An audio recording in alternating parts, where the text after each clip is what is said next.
Tonight in South Africa, residents are finally getting a look at the damage and destruction after 2 weeks of historic rain that has left hundreds dead and dozens missing. The president there connecting the deluge to climate change. Our Maggie Rulli saw the devastation firsthand today and has this in-depth report. For the first time in 2 weeks in this devastated region of South Africa, there was no rain. The sun shining a light on the grim reality of what's left behind. That's the road that collapsed. Oh my God. It used to go across here, and now it's collapsed. Just the devastation's incredible to see up close. I mean, it's unimaginable. Yeah. Local leader Alicia Kassoon brings us to this informal settlement, ripped apart by floodwaters. Cars crushed, roads broken and washed away. Vital infrastructure uprooted and smashed.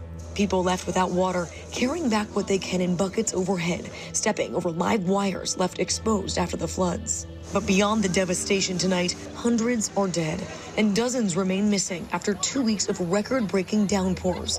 Here in this settlement, search and rescue is still looking for a 7-year-old girl. Alicia says it's been a grueling week. She oversees multiple informal and formal settlements near Durban, South Africa's third largest city of roughly 3.5 million people. So this was the area that was cut off. She says what happened here is almost impossible to describe. Standing here thinking about the water rising, threatening that house, cutting off this community. I mean, it sounds like it was really minute by minute, people's lives were at stake. It was. It literally was minute by minute.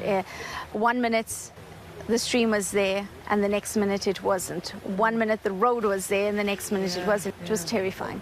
This entire area was cut off after the heaviest rains in more than 60 years pummeled the KwaZulu-Natal province. We tried to run away, my young children, my young boy.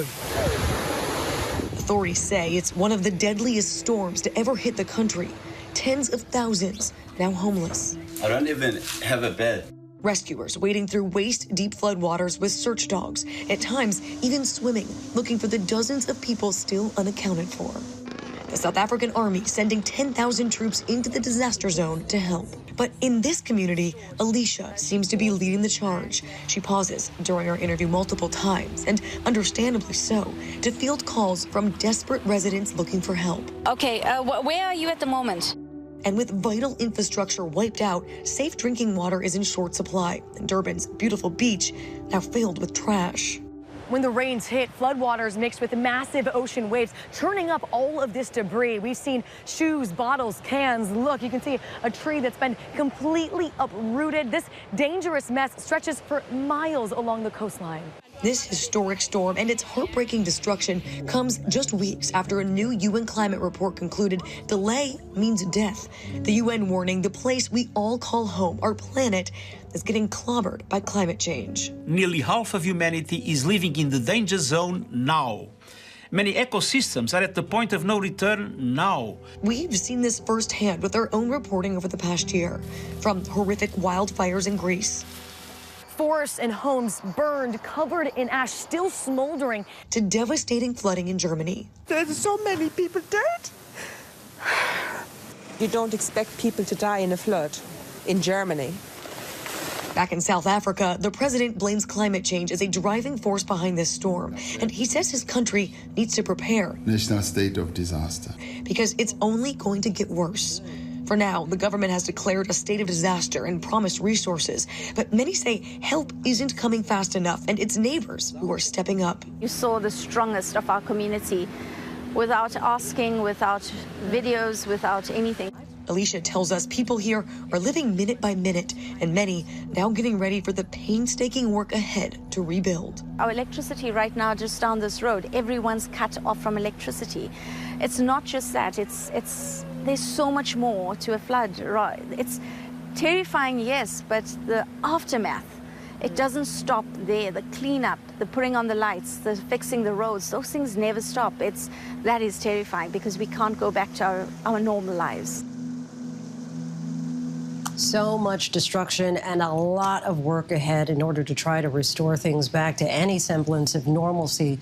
Maggie Rulli joins us now from South Africa. And Maggie, I'm curious to know what struck you the most today about what you witnessed.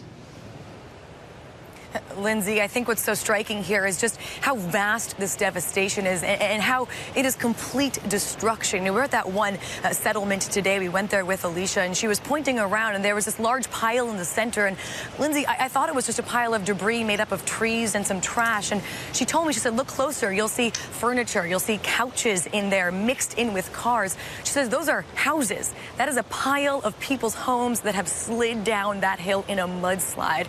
She called it, a pile of memories, as we heard, and that just is gut-wrenching to hear. That village lost multiple people. There's still a 7-year-old girl missing there right now. And to think about those people, to see the loss of life and destruction firsthand like that is so vast that you can't even comprehend it.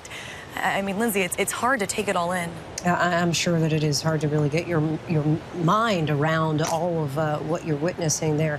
And Maggie, you also reported that the South African president connected this to climate change, and you've certainly witnessed this across the globe over the past year, an increasing number of world leaders acknowledging what's happening. Yeah, exactly, Lindsay. I think the shift here has been so dramatic. When we were in Germany, the leader there cited climate change. In Greece, the leader there as well said climate change is playing a part in these natural disasters. There has been such a shift in the rhetoric over the years. I think people are realizing that these storms, these disasters are not normal. It's not normal to have a once-in-a-lifetime, once-in-a-1,000-year storm happening year after year. Lindsay, as we just saw, I've been to 3 of these in just the past year alone. And as the president here said, it's only going to get worse. Countries have to start to prepare because this shows, as he said, that climate change is here right now. Lindsay. Maggie Rulli, our thanks to you reporting in from South Africa.